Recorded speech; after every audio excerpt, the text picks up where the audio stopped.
So good evening, good morning, good afternoon, wherever you are. Thanks for joining us here in the second edition of our Air Force Historical Foundation Book Club. I'm Mike Holmes. I'm the chairman of the board of the Air Force Historical Foundation, and I'd like to thank you for being here. If you were here in our previous session, welcome back. If this is your first time, we're glad to have you. We'll continue with the book about every other month. Now we're starting with accessible titles that we can be fortunate enough to have the author here to join us to walk us through some of what they experienced writing the book, and we think you'll enjoy what we're doing. I'd also like to invite you to consider becoming a member of the Air Force Historical Foundation. You'd have access to our website, have access to our magazine.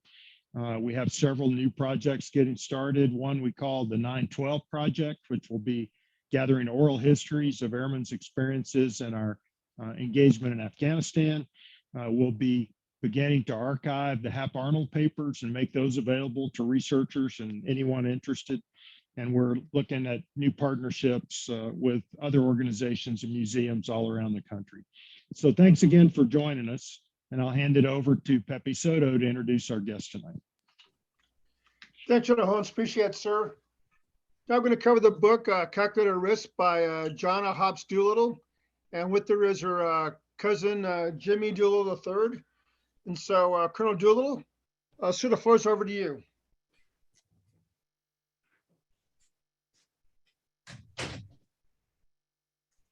Sir, you're on mute. All right. How's that? John's Awesome. book is absolutely outstanding. It's a wonderful insider's view of the family. And I just got to say, the real hero of Calculated Risk is our grandma, Josephine Doolittle.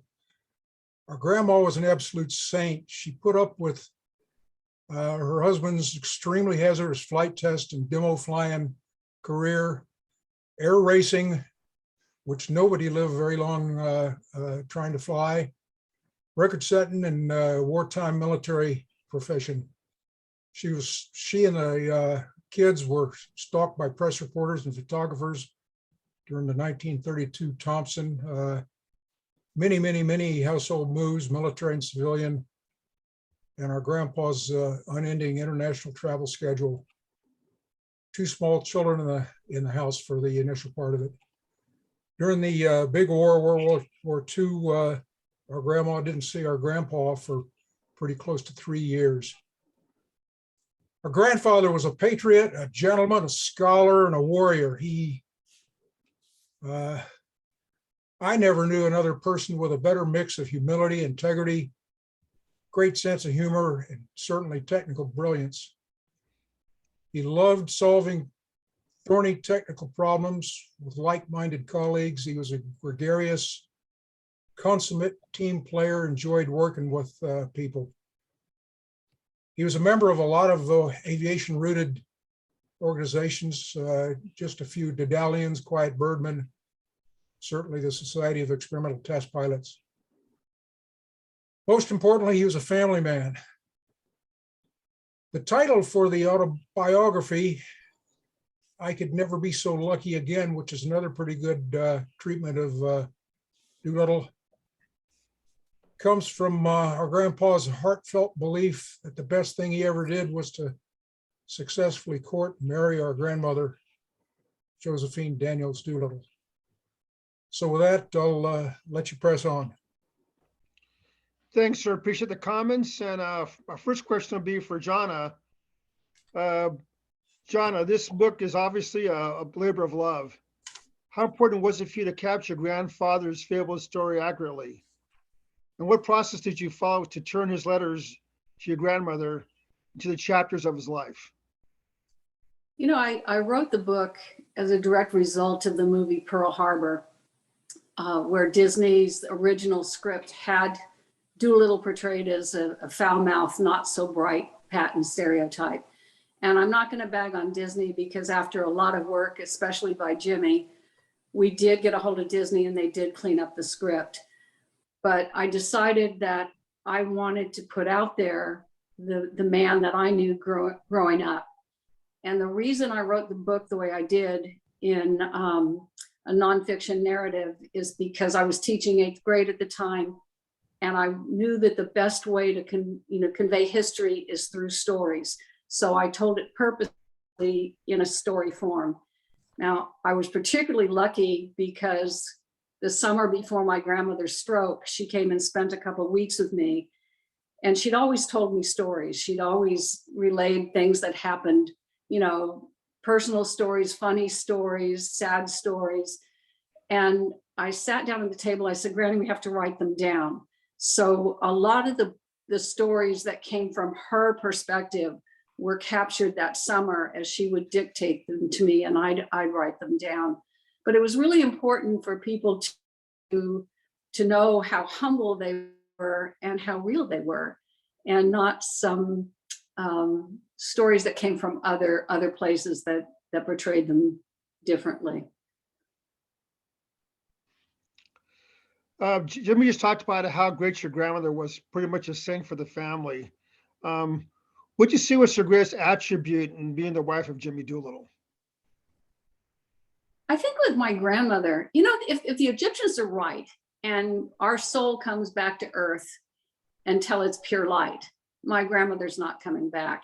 She lived her life doing for others. Now, I knew her really well. As I said, I never heard her say an unkind word about anybody except Walter Winchell. She wasn't fond of a story that he wrote about her that wasn't true. But I think her best attribute was to be able to support my grandfather in everything that he did, to give him a safe place to come home, to soothe the waters when things were troubled, to always be that rudder, that guiding light. She was a pretty incredible. I adored my grandfather, but I worshiped my grandmother. I think Jimmy did too. So, Jim, any comments from you about your grandmother that you haven't said already? She was a saint, Pepe. She was the anchor, I think, that kept the whole family going in the right direction. As high school kids, my grandfather was a professional boxer, and our grandmother had an opportunity to go to law school. Her favorite uncle offered to pay for her law school and let her practice in his firm. And my grandmother was brilliant. She had a photographic memory. When my grandfather proposed, my grandmother didn't want to marry a boxer, and my grandfather didn't want to marry a lawyer. So they made a deal, and that may have saved him a lot of trouble in his life. The photographic memory proved to be pretty special. Those of us who've had a long and fruitful life and met a whole lot of people, pretty soon the hard drive gets full, and recalling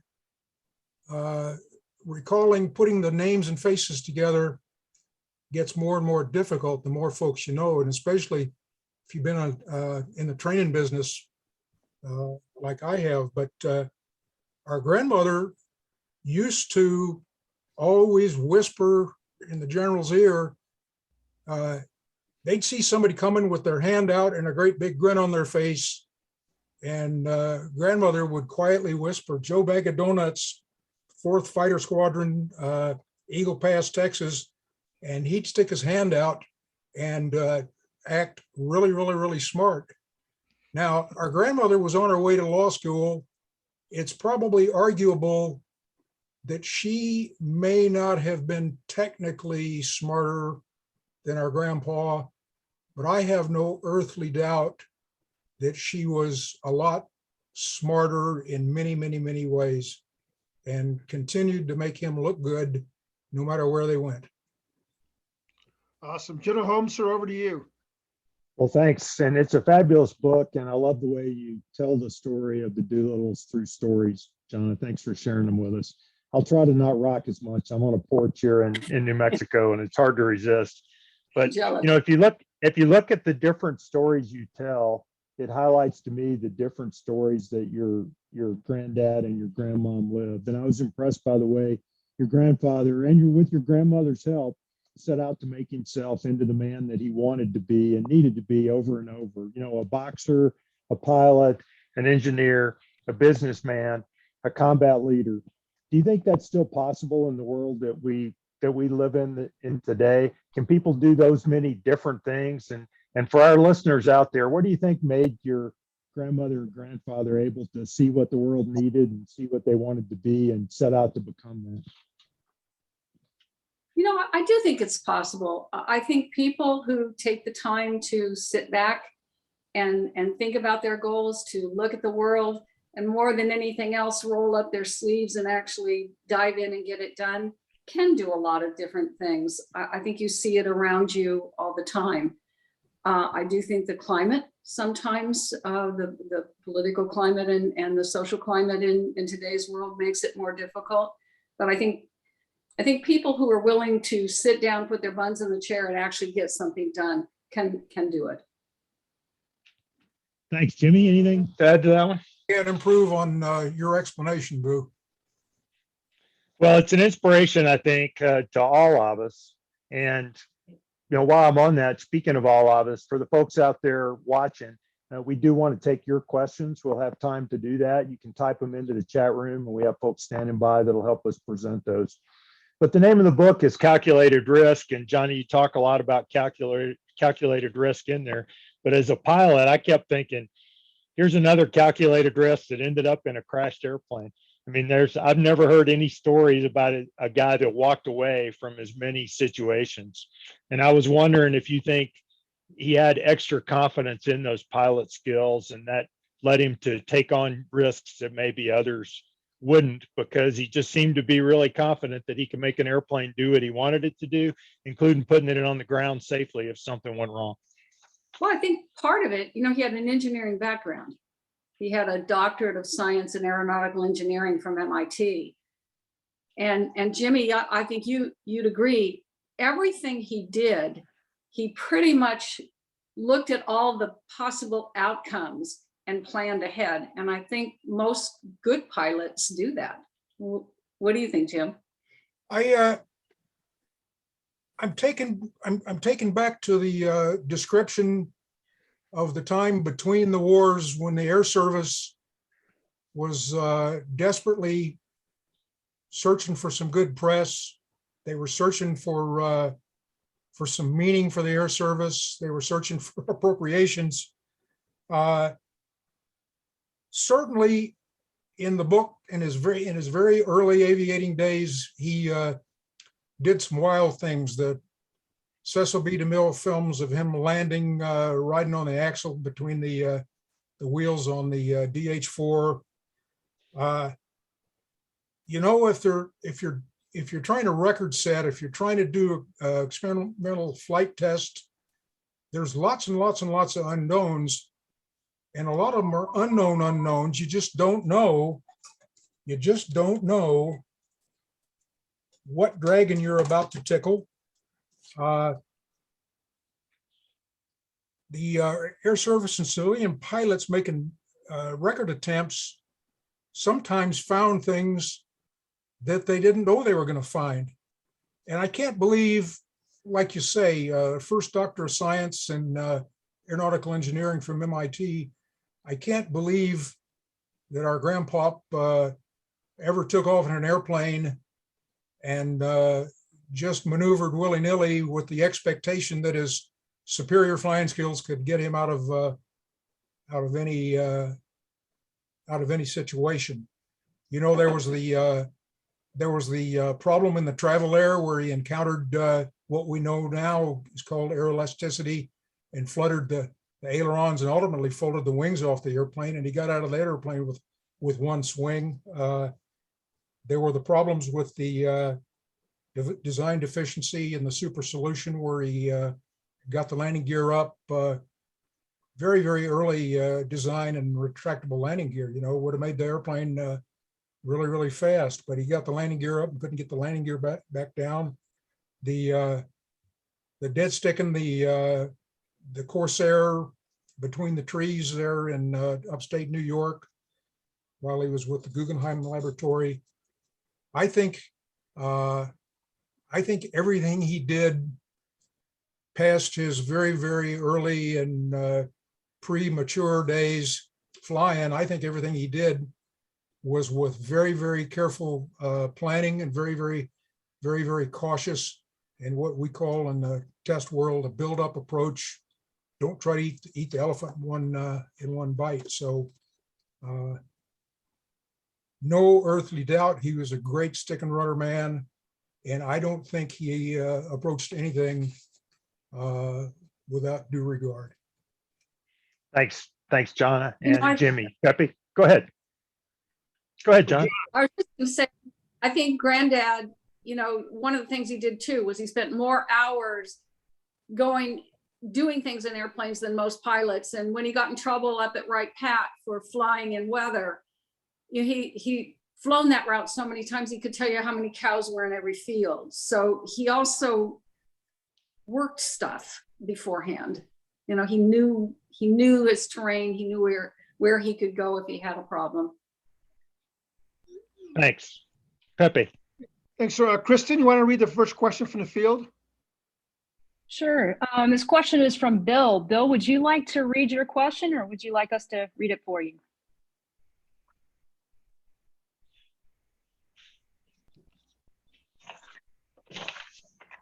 That's the bad thing about having yourself on mute when you don't want to be. You can't find where the mute button is when you need to get back on.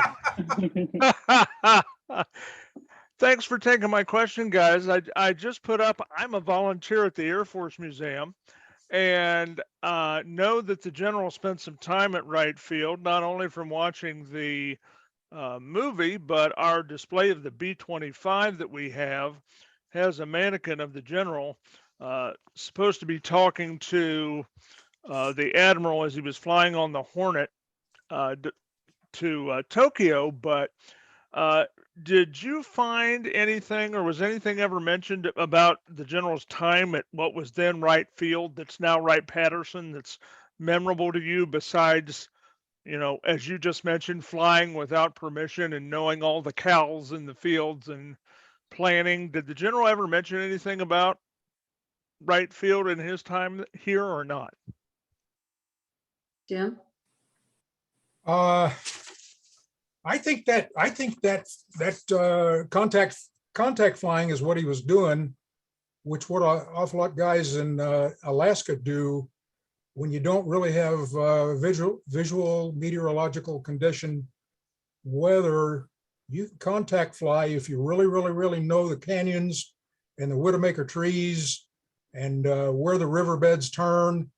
You can contact fly in pretty poor visibility, but you have to have an absolute excellent memory. So, but I think that story about Colonel Bain ripping him one was a McCook story. And I can just briefly digress for a second. I think it was a McCook story. McCook Field was the Army Air Corps flight test center before Wright Field was ever laid out and built.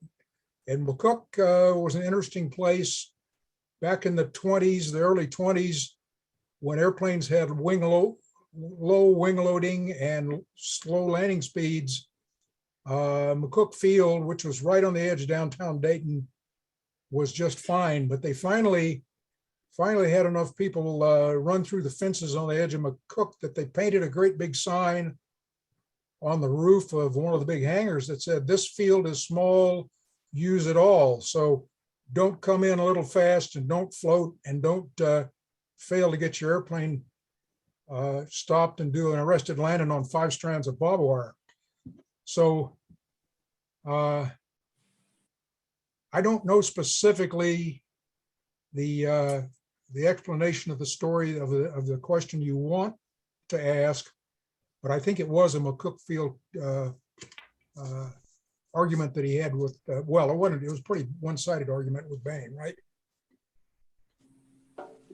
Great. We've got a few more comments coming in from the chat. We have a comment from John. He wants to tell the group there's a very nice short piece on the Tokyo raid in today's Wall Street Journal, page A17, if anyone has had a chance or not had the chance to read it. We do have a question coming in from James Garner. James, would you like to ask your question, sir?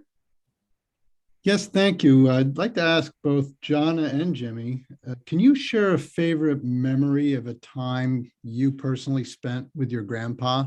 Maybe Jonna could go first if possible. I can remember there was just about anything I could ask my grandfather, and I was staying with them one summer, and I had a monumental problem. It was just earth-shattering problem. And so I asked him if I could talk to him, and he said, yes, come in his office.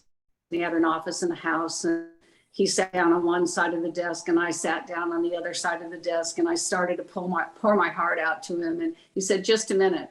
He took his hearing aids out, turned them off, set them on the center of the desk, and said, okay, honey, shoot. He was disinclined. He was disinclined to offer advice. Actually, he was a great sounding can, board for some things. I mean, I don't remember what the problem was, but I just remember laughing. And he made us laugh. My kids, that's their memory of him. When he passed, one was a freshman in high school, one was in middle school. I said, what do you remember most about Gramps?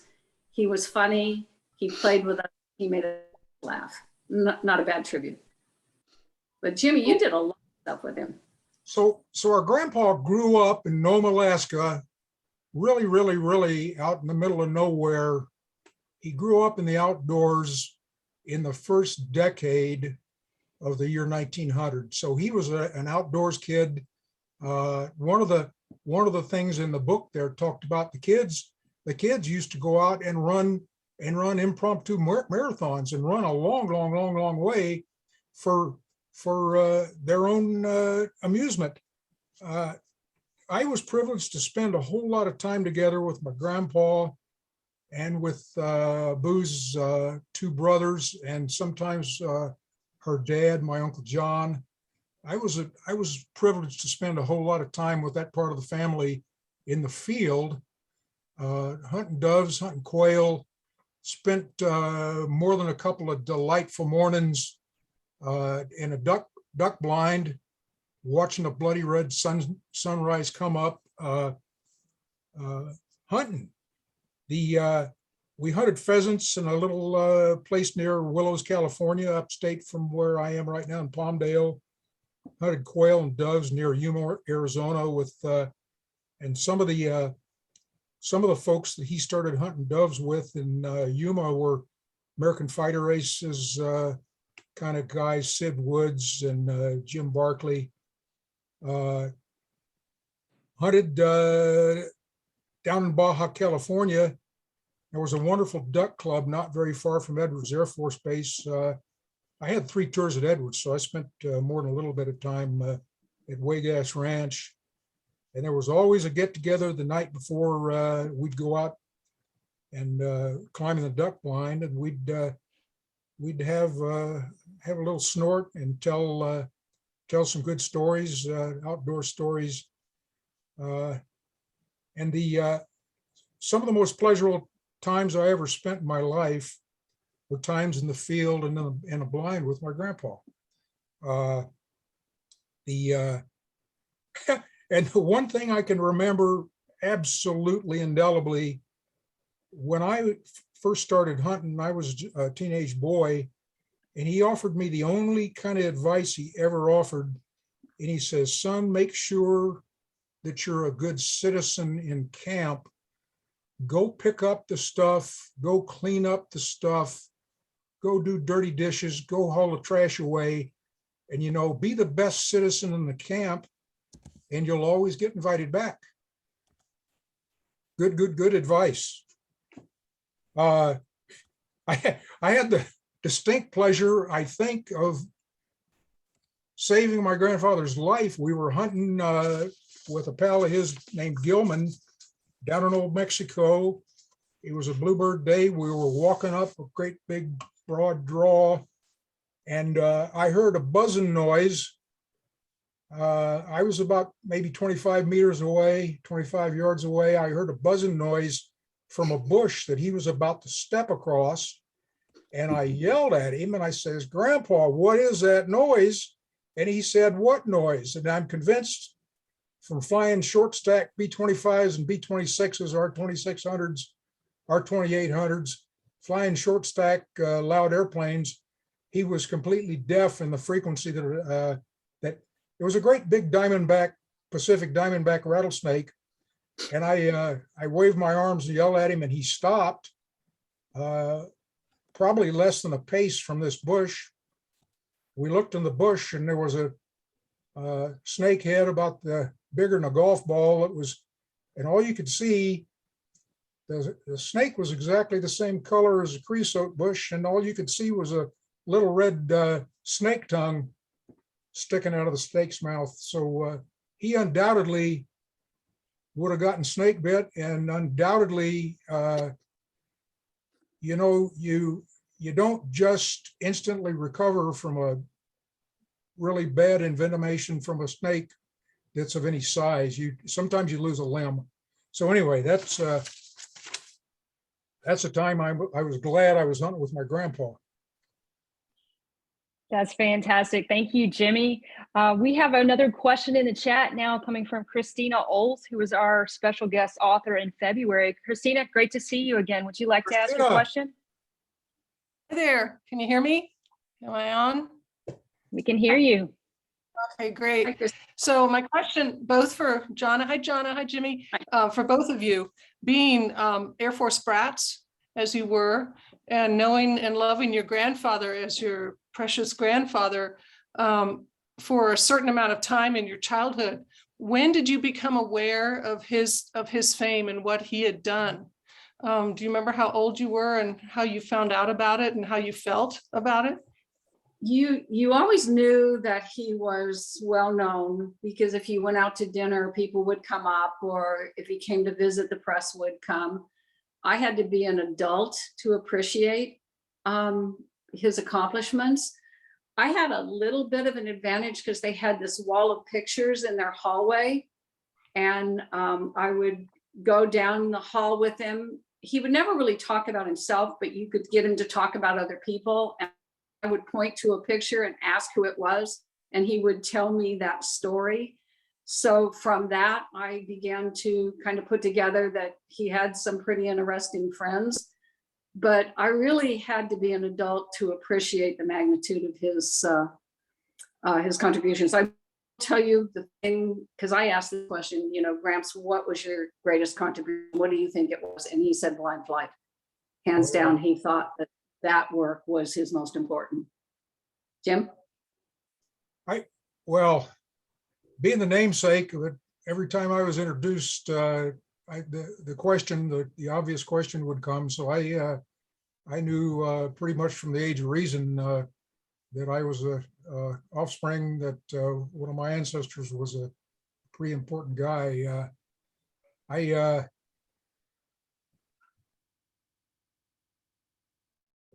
don't know how to really go into that. I have tried.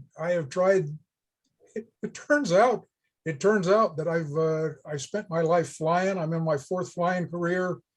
I did a whole bunch of RDT&E flight tests. I've had a career somewhat like my grandfather's, and I can remember never having any inclination to follow in our grandfather's steps. But it's funny, since the age of reason, when I was a toddler, that if an airplane flew over, it was a round motor airplane making wonderful throaty radial engine sounds. I can remember before I even really understood what airplanes were, I had to stop and look up and identify what the heck kind of an airplane it was. So maybe there's some argument for genetic attitudes being passed down through generations. So, well, we are all around the same age, and I'm wondering if you guys got caught up in all the anti-war stuff that was going on during the Vietnam years and related to your dad or your grandpa. Were you basically were you protected from that or away from that at all? I flew about 200 missions out of Thailand into Laos and North Vietnam and South Vietnam and Cambodia and and there were, I can remember hunting friends that gave me unending grief about the politics of my participation and in what at the time was a noble experiment trying to save that part of the domino from dropping, you know. And one of my best hunting friends is a ordained preacher who has since mellowed and continues to apologize for grief about Southeast Asia. But Jonna, what do you have to say? For me, my dad was in Vietnam. And so it was a really difficult period of time. So I'm gonna mute that. That's my dog.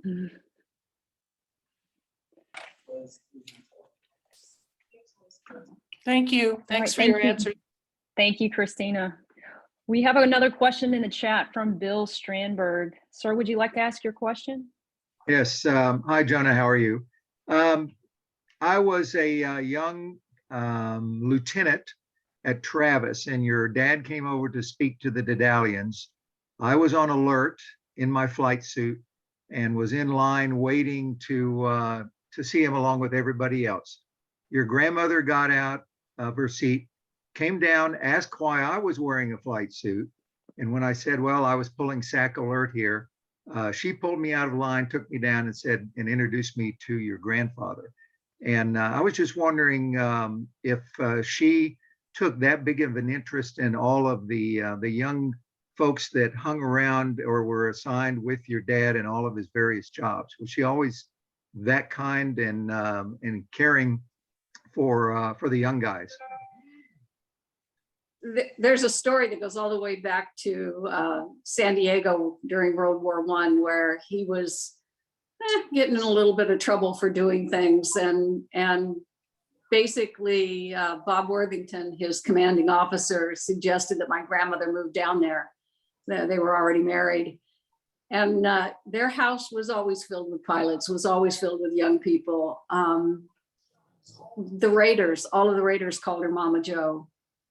You know, Jimmy, I think she's always had a special place in her heart for all, not just pilots, for people.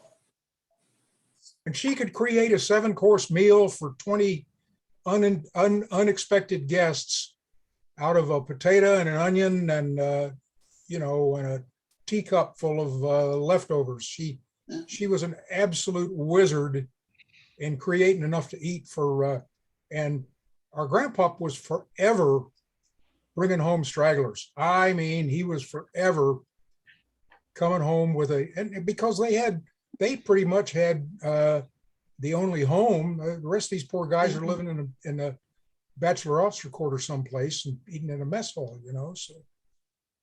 And she made beer. Oh, during Prohibition. Yep. Thanks very much. It matches exactly how she treated me in retirement when they were both retired. And you know, she probably never forgot your name or where she met you or any of it. She just remembered it all. Thank you, Bill. We have a few related questions coming into the chat box, so I'll ask these in tandem. Jimmy, you have spoken a little bit about the fact that your grandfather did not speak a lot about the raid, and instead you spent more time hunting, fishing than anything else. But Jonna, I think the question is, have you, what are your thoughts, or what kind of conversations did you have with your grandfather on the raid, as well as any other fearful or terrifying times that your grandfather may have experienced during his service? You know, when it came to the raid, the questions, I mean, I would walk down the hall and the one that stands out the most is Doc White, the story of Doc White, who was a medical doctor and asked if he could go on the raid, and Granddad explained, we can't afford the wait, we don't have enough room. So Doc White went back and trained as a gunner and then flew on the raid as a gunner and saved Ted Lawson's life. So he would tell me stories about other people. I mean, I do know, you know, when we talked about his raiders, the ones on his crew, he did tell the story of Paul Leonard and what it was like when he lost him. But all the stories he told were basically about other people.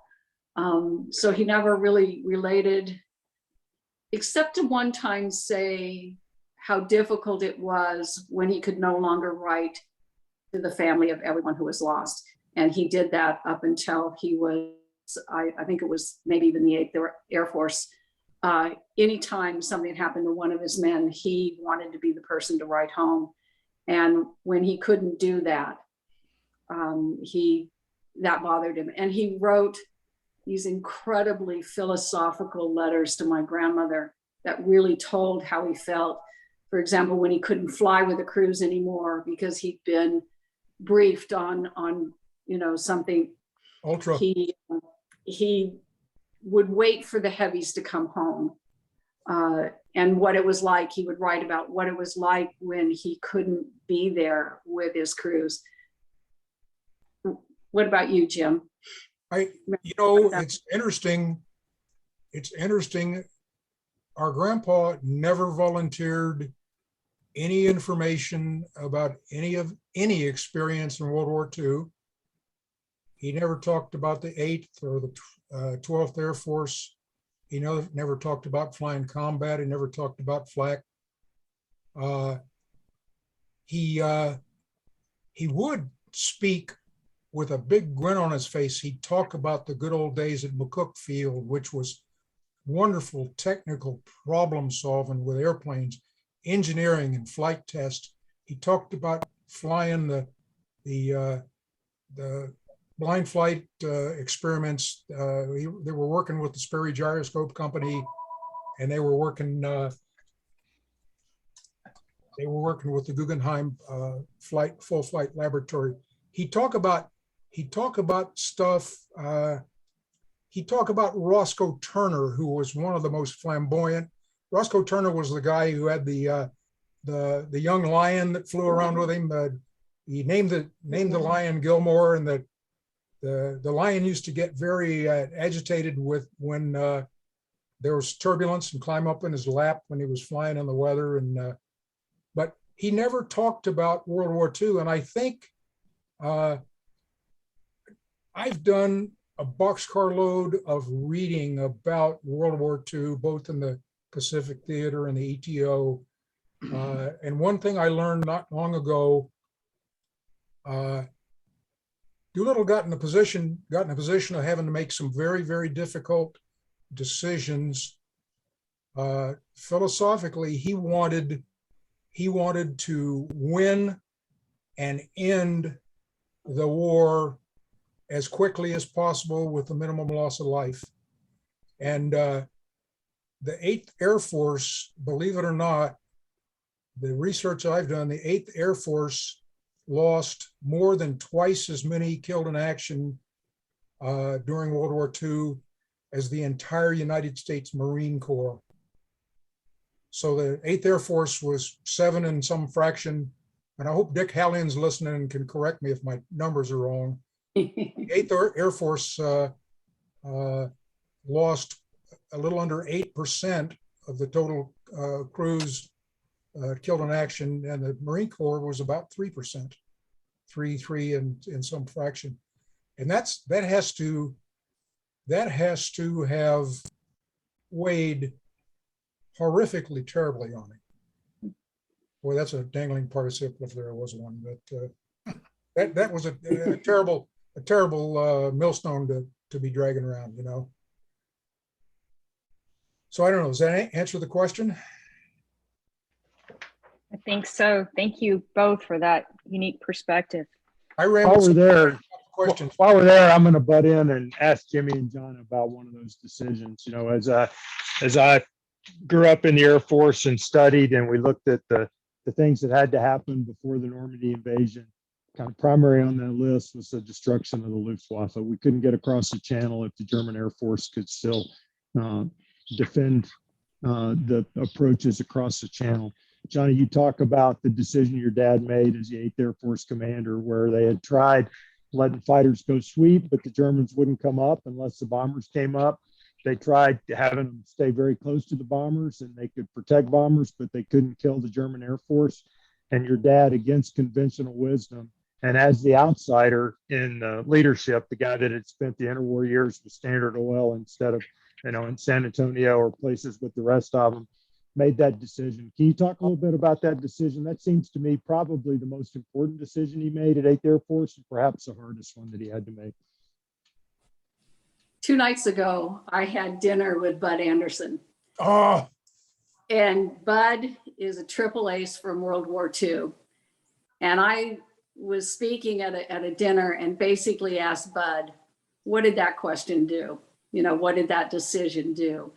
When we released the fighters, they could chase the German fighters anywhere, and they could take them out, whether they were on the ground, in the air.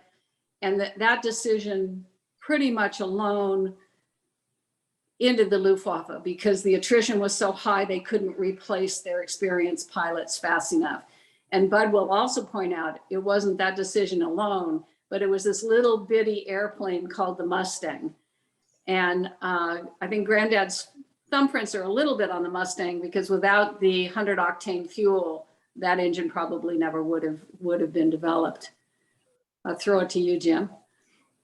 well, first thing, I just finished a wonderful book called The Secret Horsepower Race, and it talked in wonderful, wonderful technical detail about the problems that the Americans and the Brits and the Italians and the Germans had developing fighter engines that had both durability and real high specific power. So if you're interested in the war in the air, especially in the European theater, you got to get a copy of The Secret Horsepower Race. It's a wonderful, wonderful book. They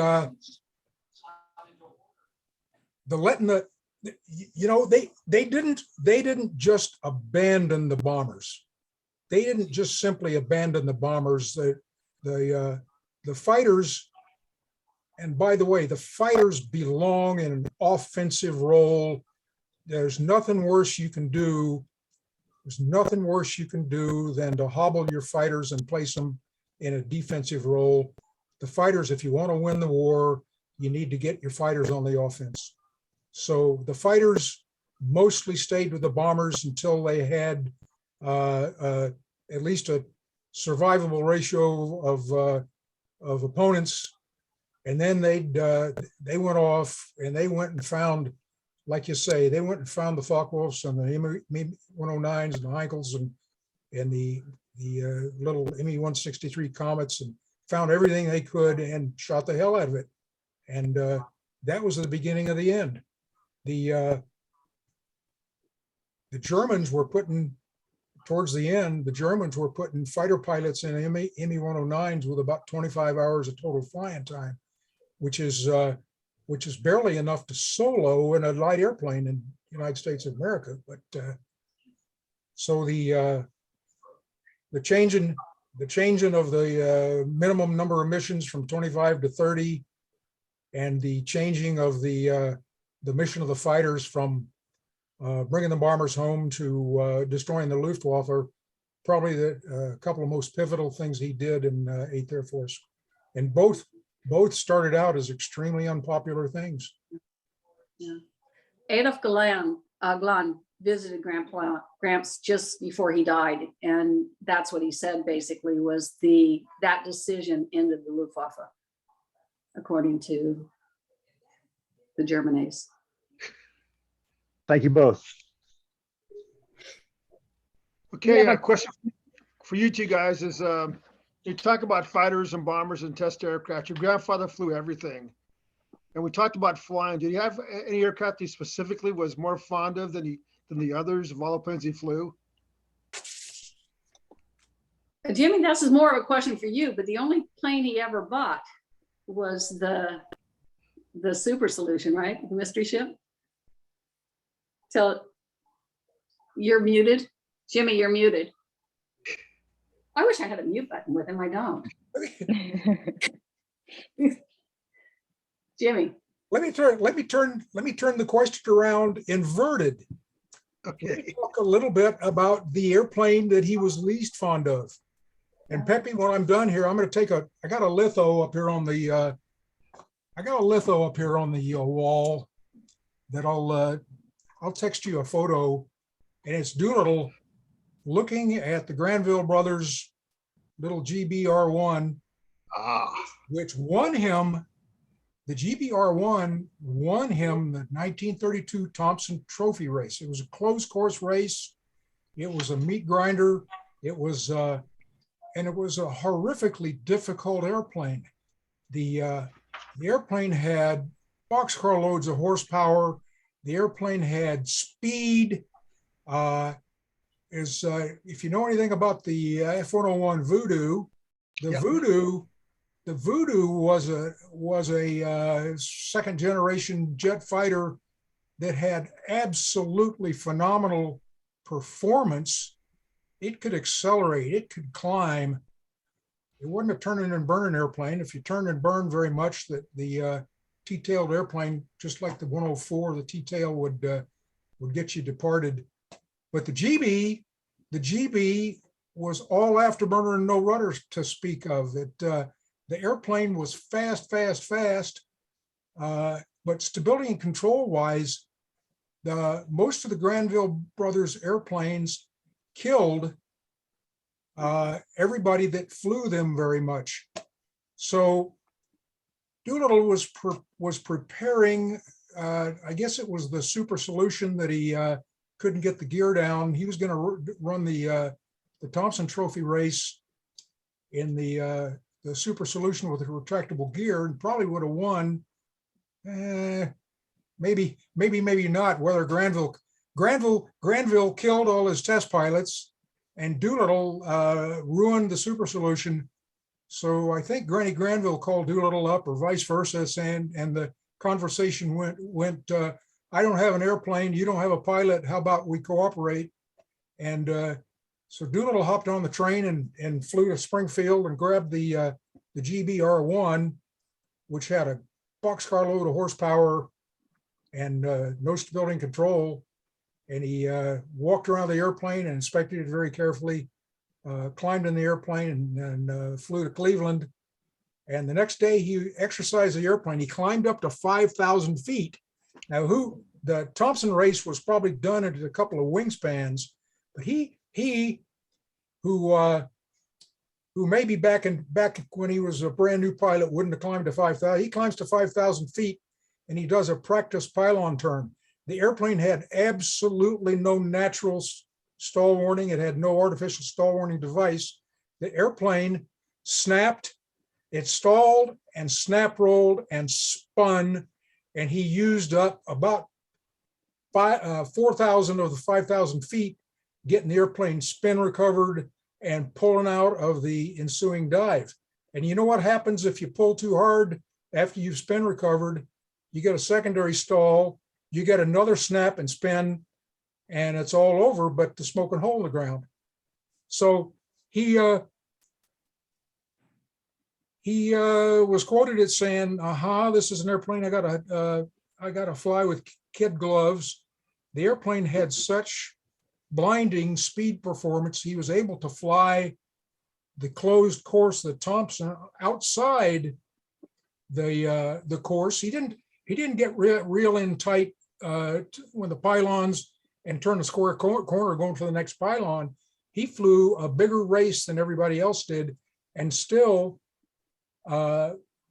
won the Thompson Trophy race and set 2 different brand new course speed records in the GB. And when and you guys that have read the book know about our grandma and my dad and uncle getting stalked by news people and photographers waiting to see, because the money was on Doolittle losing control of the GB and ending up in a smoking hole someplace on the Thompson course. But they got chased around and by the news, stalked by the news people. And when the Thompson Trophy race was over, he got the Thompson Trophy and announced to all of the press people that he was going to quit air racing. So the air racing is outlasted its usefulness, and there were a lot of good people lost their lives going real fast in real close to the ground on airplanes with marginal stability and control. So there. His least favorite airplane. How's that? This is great answer, sir. I think he was one story I read, he was over the Normandy beachhead in a Spitfire, looking for what was going on during the Normandy invasion, and Eisenhower was looking for him, trying to give him command of 8th Air Force, and he when he got down, he said, "You better call Eisenhower because he's madder than a boiled owl." And at any rate, I would bet the Spit must have been his favorite airplane, and the GBR-1 probably his least favorite. Over and out. Awesome answer. Boo, one question for you real quick. In your book, you Okay. talk about his reluctance to accept the Medal of Honor. Why do you think you're so reluctant to accept the medal after the raid? Because he felt that the medal should be given to someone who directly risks their life, and that it cheapened the medal to give it to someone for an event like the raid. He had quite a discussion with both General Arnold, who was a friend of his, and General Marshall, who was, the big boss, and they outranked him. So when they gave him the Medal of Honor, he accepted it on behalf of every single one of the raiders. So the medal that's at the University of Texas in Dallas belongs to every single one of them. And I think that underscores one of my grandfather's biggest strengths. He never felt he did anything on his own. He always acknowledged that it was a team of people that made the accomplishments, whether it was a race that he was doing or the raid or a mission of any kind. And I think that's part of what made him a good leader, is he truly valued the people he worked with and the people on his team.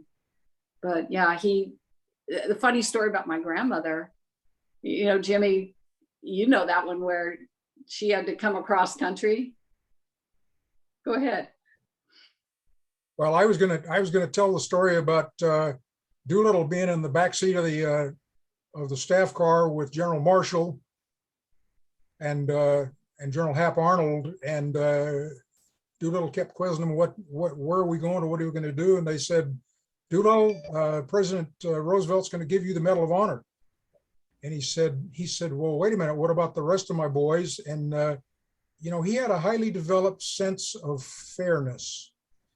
And he was in the staff car. He was wearing Lieutenant Colonel leaves at the moment, and I don't think he'd pinned on the brigadier. Pinned on in China. Go ahead. Well, anyway, okay. So he's sitting in the staff car with a three-star and a 4-star, reading the riot act about, you can't give me the Medal of Honor because you're not going to give it to my boys, and they took the same risk as I took. And guess what? The 4-star and the 3-star gave Doolittle a little bit of pushback on that. Says, shut up and color, you're getting the Medal of Honor. They're great stories. Good stories. I saw a note pop up that somebody said Doolittle was in a P-38 Lightning over Normandy, and so my story is it must have been he was over the beachhead at Operation Torch in North Africa in a Spitfire. But Awesome. only 10%. I know General Holmes knows this. Only 10% of 10% of a story has to be the truth. It doesn't matter if it's true as long as it's a good story, right? That's true, sir. Absolutely. Over to you, sir. Well, I'd like to piggyback on what you guys talked about. So you said he loved his teams and that, he was proud of what his teams accomplished, but teams aren't built accidentally, right? If you're part of a lot of successful teams, that says something about you. And as I read through the book, I was, again, struck by the ability that he had to build teams and to gain the confidence of the people that he was working with, that whether that was convincing the leadership at Standard Oil to do the work to deliver 100-octane avgas, or whether it was convincing the bomber leadership that he could be trusted in those positions, or whether it was convincing George Patton and the Army ground leaders that he was a partner they could count on. You guys have you want to talk about that at all, about his ability to build teams? Jim? I think it was born in him. I think his attitude, he got, there was a panel put together to examine the role of officers and enlisted immediately after World War II. And there were a lot of people raising Cain that officers didn't treat enlisted corps. I guess the word on the street right now, and the word on the street when I went to Russia on one of those hug the bear things, the Nunn-Lugar bill that says we're supposed to go find a unit that does the same thing. And we found a flight test unit. And I found, number one, I found the Russian worker bee people, the lieutenants and captains and majors and lieutenant colonels, they were more like us than we were. They loved their families, they loved their kids. But they had, my experience is they had lieutenant colonels and colonels doing what the US Air Force would have a buck sergeant doing. And I think one of the reasons they're getting their butts kicked in the Ukraine is because they don't have a strong, innovative NCO corps like we do. They don't trust their NCOs. They don't let their NCOs have any responsibility. And I think that's a strength. So in this, what came to be known as the Doolittle Commission and what came to be known as blasphemy from a lot of the old line senior brass saying the services are going to go to hell and the enlisted are going to run the store and everything like that, because Doolittle said no, we haven't been treating our E's like we ought to. We ought to give them more responsibility and more authority. And that, just like the 30 missions and the releasing the fighters and a number of other things that Doolittle did, innovative things, the findings of the Doolittle Commission were not real popular with a lot of folks who were hidebound and just stuck in the old ways. I think that's something that everything about his life was that, if it was right, it was right. If it was wrong, it was wrong. And you called it and you lived it. And he expected that of his kids. He expected of his grandkids. He expected of his contemporaries, and he wasn't afraid to, say so in the face of anybody, He left the Army Air Corps, the Air Service, about 13 years into his first active duty tour. He was still a lieutenant with 13 years in.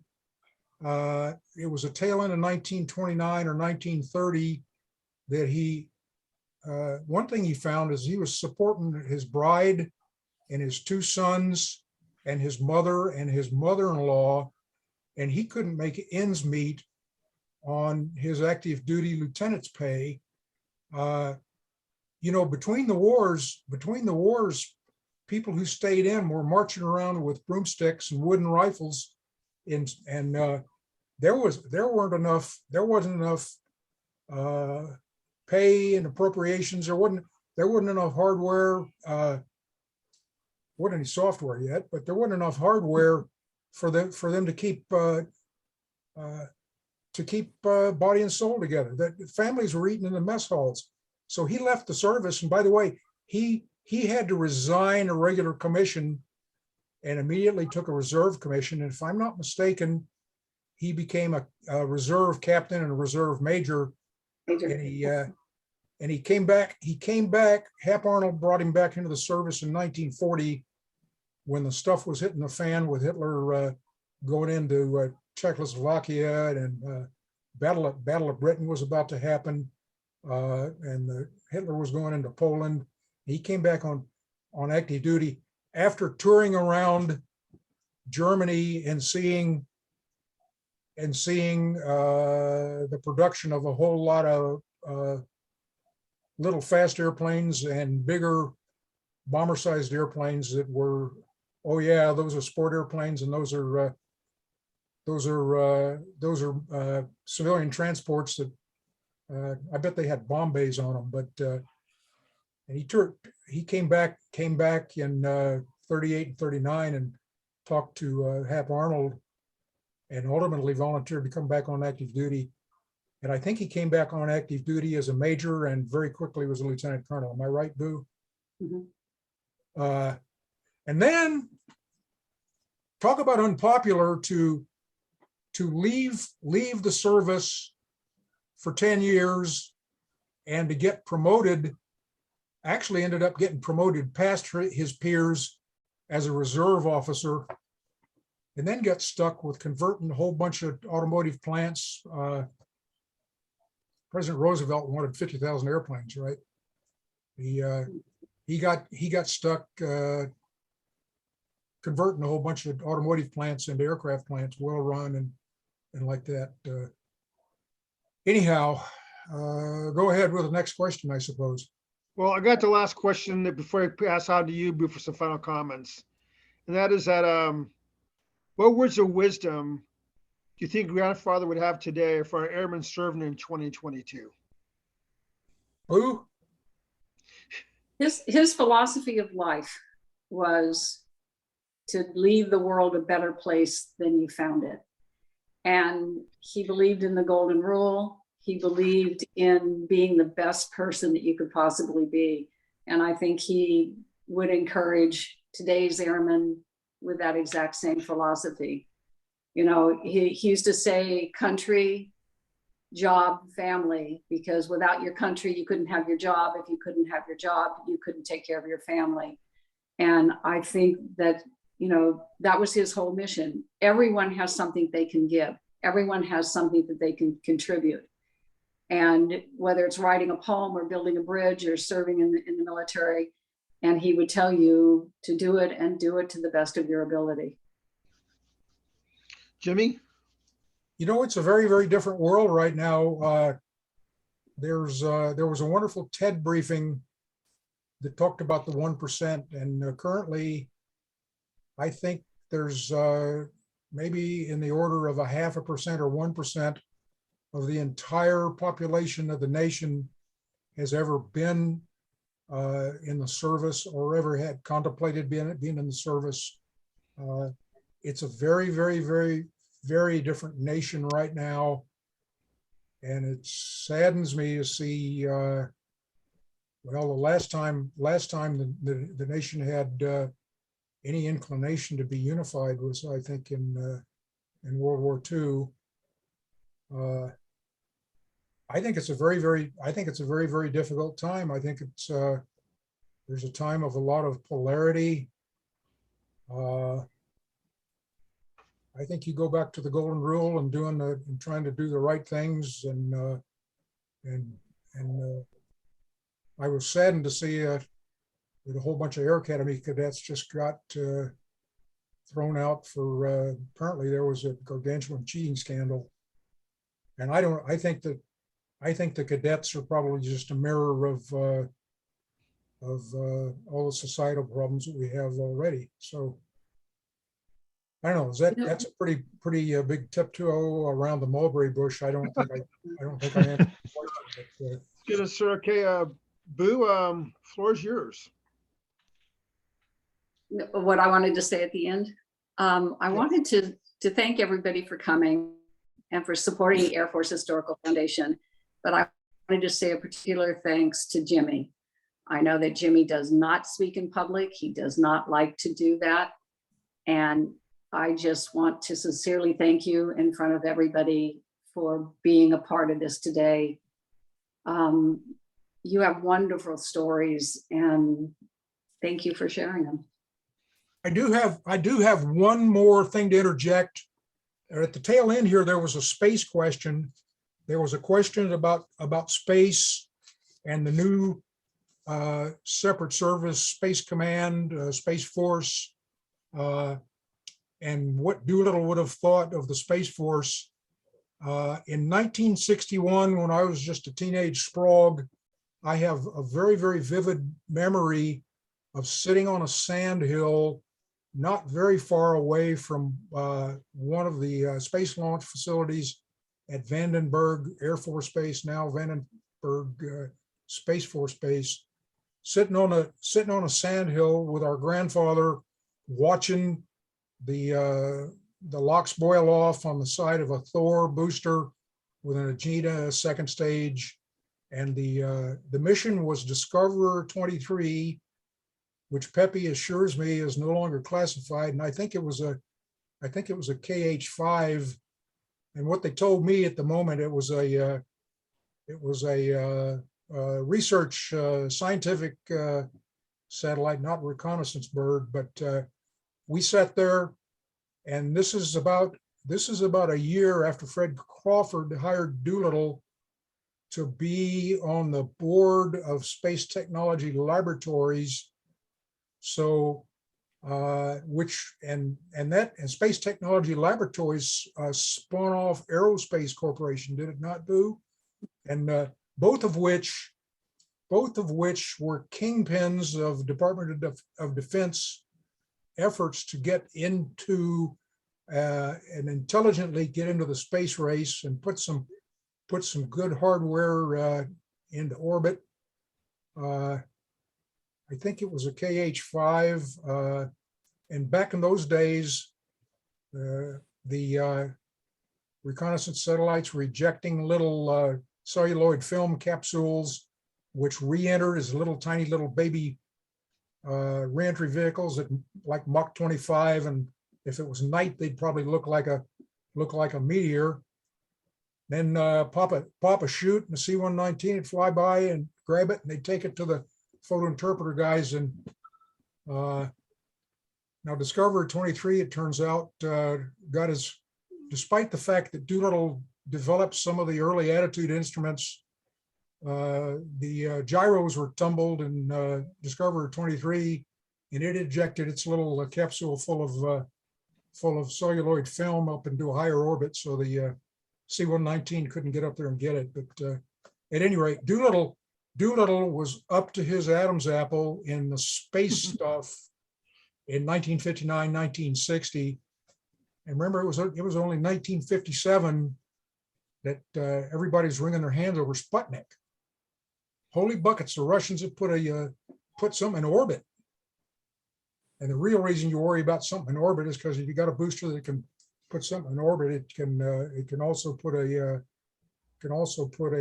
large thermonuclear device any place on Earth they want to. So I had to interject the space thing. And with that, I put you overtime, right? No, well, thank you, Jimmy, and thank you, Jenna Holmes, sir. Any closing comments from you, sir? Thank you both for taking the time to join us. Thank everybody out there that joined us. I saw we had about 80 groups that were up there at one point. Come join the Air Force Historical Foundation. We'll see you in 2 months. And thanks. And the life membership is not too expensive.